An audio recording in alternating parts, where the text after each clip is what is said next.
It's toilet talk. The toilet talk. The toilet talk. Hi guys. It's been a couple days. That's on me, but we're back on the grind. This is Toilet Talk. Like and subscribe. So we're just gonna jump right into it. Can we talk about Ohtani, the best player of all time? Dude, game one today, he had a doubleheader. Game one, he threw a complete game one hitter, which is hard to do in today's game, but he threw a complete game one hitter. And shutout, my bad, complete game shutout one hitter. And then turns around in game two and hits two jacks. He's up to 38 homers, 80 RBIs. He's batting 298. And it's just can we say enough about him? We need to, as sports fans, it doesn't even matter what sport's your favorite, appreciate greatness while we're in the moment here. I feel like we've taken for granted our childhood, the Ken Griffey's, the Mark McGuire's, Barry Bonds. I know steroids we don't need to talk about that, but all those guys, I don't think we lived in the moment for this. But now all of us that are in our early 30s and we're seeing this kid, he's about our age, but this guy doing what he's doing, we'll never see this again. This is just... it's good. It should give us goosebumps. This guy deserves to be on a playoff team, a championship contending team, and it looks like they're going for it because I didn't have a chance to mourn about it, but Lucas Giolito got traded to the Angels yesterday. I'm sad about it. The guy wanted to be in Chicago, wanted to stay in Chicago. I get it. It's a business. We're 21 games under 500. You got to do what you got to do, but it just makes me sad. So I just want to say, Lucas Giolito, from the bottom of my heart, thank you for everything you did over the last 5-6 years. Start off with one of the worst seasons of all time to turning it around and having an amazing season. You were a Cy Young candidate. You threw a no-hitter with us. You gave us our first playoff win in years. And I just want to say thank you. Your hard work doesn't go unnoticed. And hopefully this offseason, maybe you come back. But I'm rooting for you all the way, buddy. You and Ohtani bring those Angels to the playoffs.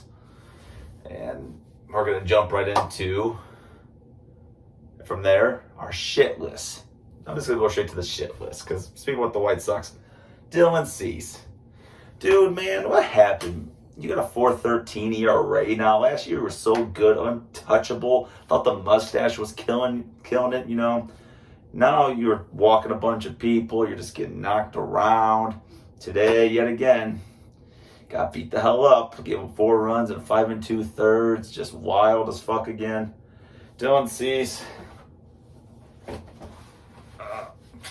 you're in my shit list. And the next person that's in the shit list is me.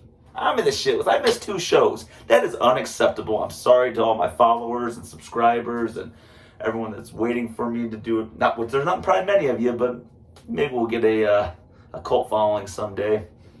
But I got to be better. I gave you every day. I took 2 days off. It's unacceptable. So, Preston, there's a huge P-dog right there.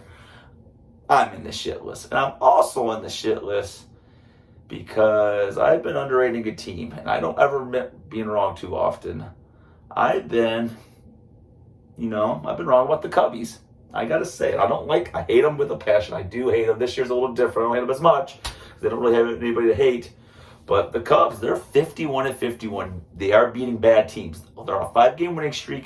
They beat the shitty White Sox. They beat the shitty Cardinals. And they're beating the shitty Cardinals again. And these 2 teams are pushing 20 games under 500. So let's not give the Cubs too much credit. But they are beating the opponents that they play. And I have their schedule written right up here. And I'm going to tell you why they have a shot. It's they're 4.5 games out of the playoffs, I believe, and they got 3 more against the Cardinals. They could easily win 2 more out of 3 out of that. The Reds, let's see, you want to split against the Reds at the worst, and then you got 3 against the Braves. You got 2 series against the Braves that are really tough. One in the next week, and then one towards the end. You got the Mets, who aren't great. Blue Jays will be tough. You got the White Sox, which could be another easy 2-game sweep for them. Kansas City's one of the worst teams in the league. That could be another sweep. At least a series win. You got Detroit, who's not good. Pittsburgh's that's not good. You got 4 against Pittsburgh. You could easily take 3 out of 4. You got Milwaukee, which is tough. If the Cubs make a run, Maybe the Milwaukee series, in a month from now, could be potentially a division, start to run towards the division. Then you got 4 against the Reds, so that's 7 games against the first and second place teams. If the Cubs go 5-2 in those 7, after that hot stretch with the Tigers, Sox, and Royals, then they end it with then they got the Giants. They got the Diamondbacks. 3 against the Giants, 4 against the Diamondbacks. If they're not quite in that division hunt, but they're in that wild card hunt still, those are 2 teams that they need to beat. Then they got 3 against Colorado, who are ass. That should be a sweep, or at least a series win. Then they got 3 more against Arizona. Yet again, it's right there in front of them to win that wild card. Then 3 against Pittsburgh, who aren't good. 3 against Colorado, who are awful. Then you got the last 6, last 5, 3 against Atlanta, which you're hoping aren't crazy meaningful, because you're hoping the Braves clinch everything, because those could be real tough games. And then they end the season with 2 against Milwaukee. And that could be, for the division. Cubs could go quite on a run here. I mean, that's if they don't take any trades. They could buy and even get better. I don't know if I'd be buyers for them yet, because I don't think this team is a World Series contender.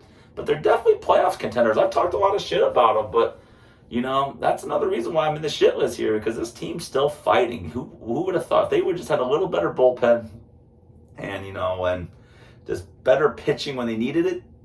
This team could be about 5-10 games over 500 right now, but it's right there. Not a hard schedule. A couple hard teams, but everyone that they're playing is right in front of them. And then they got really awful teams. They got a lot of games against the awful teams. And they have a lot of games between the first and second place teams in the NL Central, and the Brewers and Reds. I'm not rooting for it. I hope they lose every damn game. But, if you want to take a flyer and bet them to win that division or make the playoffs, I don't think it hurt. I think they have a realistic shot. No, that doesn't. I don't know the other team's schedules. They do got to jump over, the Marlins, the Giants, the Reds, the Diamondbacks. So it's not easy. It won't be easy. The Phillies. But they only have to jump over one of them. Or they only got to get to the 3rd wild card spot, So there's a real damn good chance the Cubs can make it. So shit on me for thinking they couldn't a few weeks ago. And still saying, I hope they don't. And then the plunge me, and Dylan Cease out. Like I said, Ohtani. Dude, we appreciate you, man. You're the baseball god. You're baseball Jesus. You're, J. Ohtani, you're the best baseball player in the world. Thank you. And thank you and God bless baseball. And God bless the USA. And God bless Ohtani. That's a wrap.